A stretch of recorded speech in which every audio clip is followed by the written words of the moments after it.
Escribe los siguientes enunciados como expresiones algebraicas. En este caso vamos a recordar que estamos hablando de fracciones. Y cuando hablamos de fracciones nos referimos directamente a la escritura y a la lectura de fracciones. Entonces, por ejemplo, acá tenemos la palabra tercio, tenemos la palabra quinto, y debemos recordar a qué número tienen alusión estas palabras. En el primero tengo la mitad de un número. Cuando yo hablo de la mitad de un número, es cierto que estamos hablando de, por ejemplo, si fuera la mitad de 5, hablamos de 5 dividido en 2 y tenemos como resultado 2,5. Pero cuando trabajamos con álgebra, no podemos trabajar con esto en el sentido de una letra. No puedo sacar la mitad de esta letra. Y como no puedo trabajarlo, tratamos de escribirlo como fracción y no tanto como división. Por lo tanto, la mitad de un número, y ese número es x, voy a tener la mitad como partido en 2, es decir, como una fracción con denominador 2. Acá tengo la mitad de un número.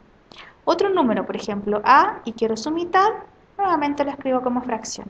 Otro número, por ejemplo, m, y quiero su mitad, y nuevamente lo escribo como fracción.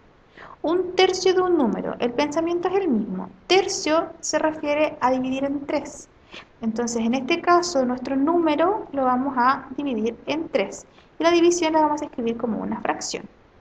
La mitad de la diferencia entre el doble de un número y 24. Aquí vamos por partes porque es un ejercicio muy largo. La mitad de la diferencia. Entonces tengo una diferencia y de esa diferencia quiero la mitad.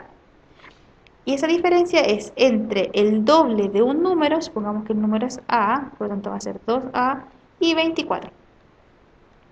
Aquí tengo la mitad de la diferencia entre un doble de un número y 24. La semisuma entre un número y 9. La palabra semisuma se ocupa bastante en álgebra. Semisuma es casi una suma. Es una suma dividida en 2. Por lo tanto, tengo una suma y está dividida en 2. Es la mitad de una suma entre un número, supongamos b, y 9. El quinto de la diferencia entre un número y 7 veces el número. Tengo una diferencia y quiero un quinto de esa diferencia, es decir, va a estar dividida en 5. Entre un número cualquiera, supongamos c, y 7 veces el número, es decir, 7 veces c.